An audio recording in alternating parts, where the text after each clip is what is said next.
جميعا۔ السلام علیکم ناظرین، میں مشاہد حسین پاشا آپ کے سامنے حاضر ہوں لے کر یہ پروگرام جس کا عنوان ہے آتنکواد کا ورود، جس میں ہم بات کر رہے تھے شیخ ارشد بشیر مدنی سے۔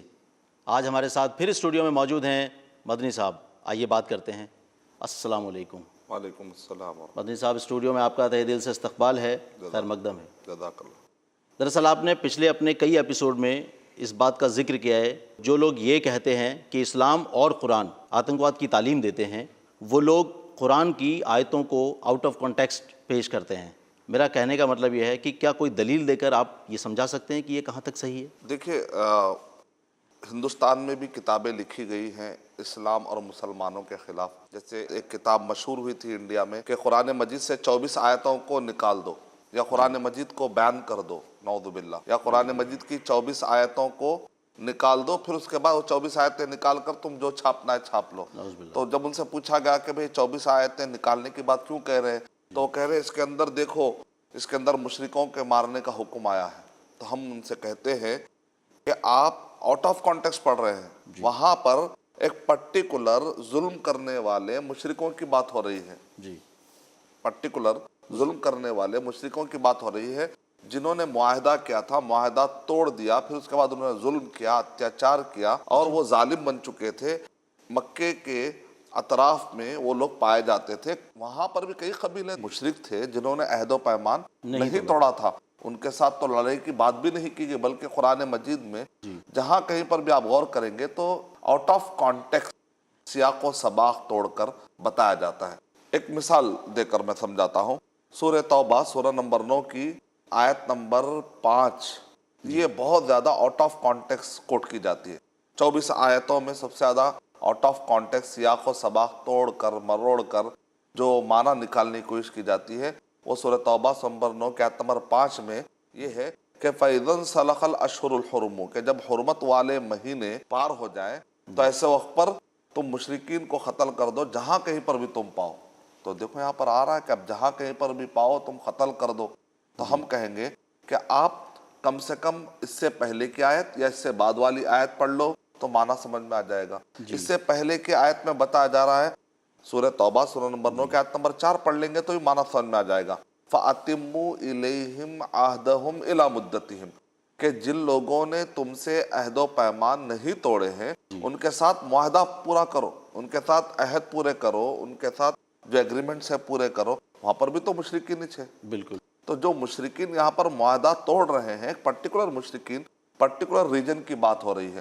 اور اس کے بعد کی آیت بھی اگر پڑھ لیں گے، سورہ توبہ سورہ نمبر 9 کے آیت نمبر 6 میں بتایا جا رہا ہے وَإِنْ أَحَدٌ مِّنَ الْمُشْرِكِينَ اسْتَجَارَكَ فَأَجِرْهُ حَتَّى يَسْمَعَ كَلَامَ اللَّهِ ثُمَّ أَبْلِغْهُ مَأْمَنًا، یعنی ایسے مشرکین جنہوں نے معاہدہ توڑ دیا، ایگریمنٹ توڑ دیا، اب وہ لوگ جنگ کرنے کے لیے پھر سے تم سے ریڈی ہو چکے ہیں، تو پھر کہہ رہے ایسے لوگ جو معاہدہ توڑ رہے ہیں، توڑ کر آپ سے لڑائی شروع بھی کر دی ہے، آپ کو اچانک دیکھتے ہیں کہ لوگ معاہدہ توڑ دیا، اور جیسے کہتے ہیں کہ پیٹ پیچھے سے چھرا گھونپنا، تو معاہدہ تھا تو آدمی کیا ہوتا امن سے ہو جاتا ہے، معاہدہ کرنے کی وجہ سے، ایگریمنٹ کرنے کی وجہ سے آدمی کیا ہوتا سکون میں رہتا ہے۔ اچانک دیکھتا ہے کہ وہ معاہدہ توڑ رہے، دھوکہ دے رہے، پھر آپ کو طاقت آ جاتی ہے ان کے اوپر پھر آپ کو طاقت ملتی ہے۔ اس دوران پھر وہ لوگ آپ سے کیا کرتے ہیں، آپ پھر معاف کر دو، نہیں ہم اب سے نہیں کرتے۔ تو قرآن مجید کیا کہہ رہا ہے، دیکھیں، اگر یہ معاہدہ توڑنے والے مشرکین اگر تم سے امن مانگے تو تم ان کو امن دے دو۔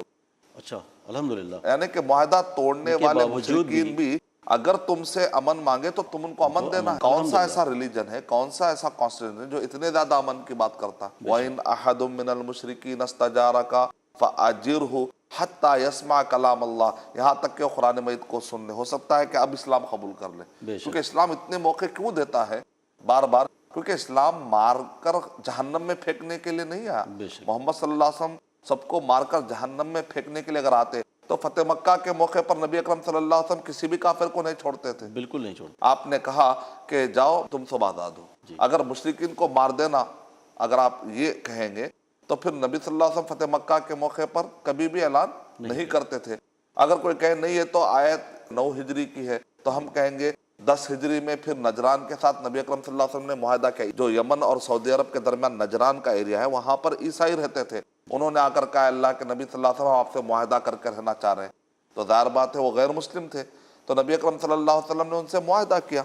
اس کا مطلب اکلا کہ معاہدہ کا سسٹم یہ بتلا رہا ہے جی، کہ ہر غیر مسلم کو مار دینے کا اگر مانا ہوتا تو پھر معاہدے کا سسٹم ہی نہ رہتا تھا۔ یہ صرف ان لوگوں کے لیے تھا جو معاہدے توڑ رہے تھے۔ معاہدے توڑ رہے تھے، حملہ کر رہے تھے، جنگ کے دوران کی بات چل رہی ہے۔ مثال کے طور پہ اگر ایک کمشنر پولیس کسی پولیس والے سے کہتا ہے کہ اس ایریا کے لوگوں کو تم بھون دو، آرڈر دیتا ہے، اگر 1 سال کے بعد کوئی پولیس والا آ کر اس ایریا والوں کو پھر مارنا شروع کر دیتا ہے، تو کمشنر بولے گا کہ بھئی تم کیوں مار رہے ہو؟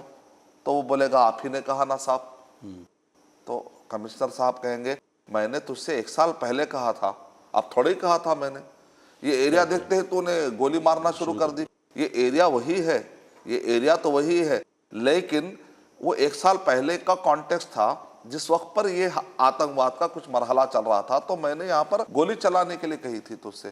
اگر کوئی کمانڈر یا کوئی فوجی اگر کوئی گولی چلانے کے لیے کہتا ہے تو اس کا ایک کانٹیکس ہوتا ہے، یہ نہیں کہ اس ورڈ کو استعمال کرتے ہیں آپ جب چاہے استعمال کریں۔ مطلب وہ صورتحال پرٹیکولر ہوتی ہے۔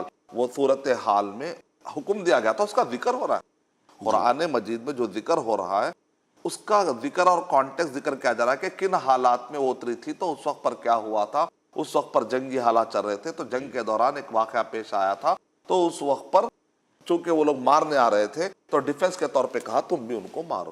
اس ٹائپ کی گفتگو ہو رہی ہے۔ تو اس دوران یہ آیت آئی، آیت اس کا ذکر کر رہی ہے کہ اس وقت پر جو حالات تھے اس کو سمجھانے کے لیے، تو مطلب کیا ایک کانٹیکس ہے، بہرحال ایک کانٹیکس میں اس کو سمجھ سکتے ہیں ہم۔